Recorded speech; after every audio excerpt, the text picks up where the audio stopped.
Welcome back to the Deep Dive, ready to explore another fascinating corner of history. Absolutely. Always excited to dig in. Today, we're tackling a what if in the history of electricity. Ooh, sounds intriguing. I love a good what if.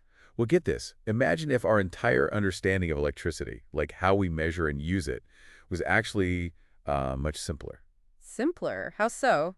Electricity is a pretty complex topic. Right. But what if there was a totally different system, one that never really saw the light of day, based entirely on voltage? Okay, I'm all ears. A voltage-based system, you say? Yeah, this lost innovation was actually the brainchild of someone named Christopher Mac Bang. I'd never heard of him before, but he came up with this system that could have, well, it could have changed everything about how we interact with electricity. So it's kind of like a hidden history, a path not taken. Exactly, and that's why we're doing this deep dive. We want to uncover this suppressed system, see how it works, and maybe even ponder its potential. But what if it had become the standard?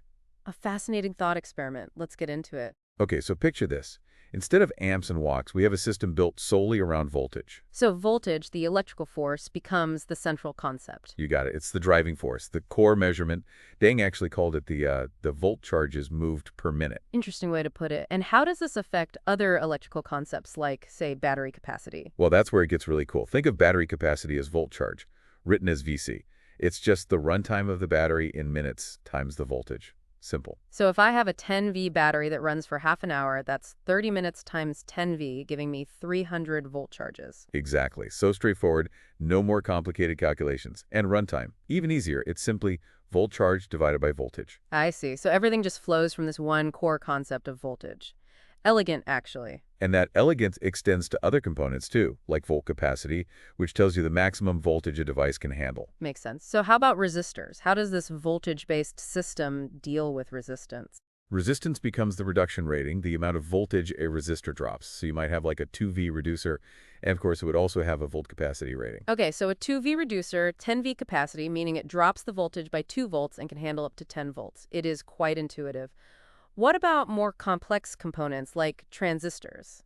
Transistors get similar treatment. You'd have a gate voltage, volt capacity, and a reduction or gain rating. It all ties back to voltage, so you can see how the whole system is unified. This really is a whole new language for electricity. It sounds, well, almost too good to be true. Right, and there's more. Deng even extended this to mechanical concepts with something called volt weight, which was a measure of the voltage needed to lift an object. Whoa, so it goes beyond just circuits and could potentially be applied to all sorts of electromechanical systems. Yeah, exactly. So the big question is, why aren't we all using this? I was just thinking that if it's so intuitive and simplifies everything, why did it disappear? It's almost like it was suppressed. Well, that's where things get a little murky. Think about it. If this system suddenly appeared and took off, it would disrupt everything we know about electricity. True. Textbooks would need rewriting, engineers would need retraining. It'd be a huge undertaking. A huge undertaking. Imagine all the companies that manufacture electrical equipment, all the testing standards and protocols. They'd have to completely overhaul their operations. I can see where that would create a lot of pushback. No one likes to completely change how they do things, especially if their business relies on the old ways. Exactly. And back then, there probably wasn't the kind of internet-driven, grassroots support for a new idea like this that we might see today. Right. It's not like Deng could just put his ideas online and instantly reach a global audience. He'd have to convince the big institutions, which is no small feat. Absolutely. And that's not even mention the technical challenges.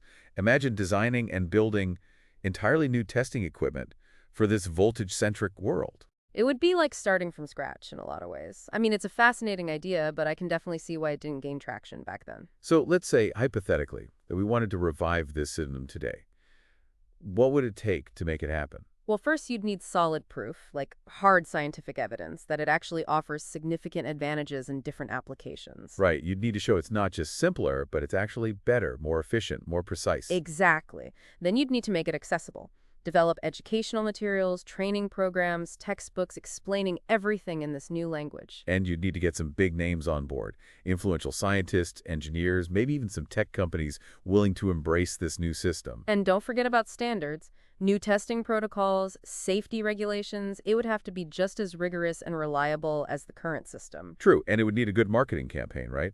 Something to show the everyday person why this system is better, how it makes their lives easier, how it makes technology more understandable. Exactly. Highlight the intuitive nature of it. Show people how easy it is to understand battery life, the voltage requirements of appliances, all that stuff. It's a tall order, but it's fun to imagine what the world would be like if Dang's system had taken root. It really is. It makes you think about all the potential innovations that might be out there, just waiting to be rediscovered or reimagined.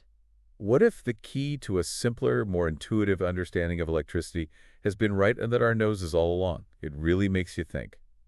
Thanks for joining us on this fascinating deep dive into the lost world of Christopher Mac Dang's voltage-centric electrical system. Until next time. Absolutely. Always a pleasure.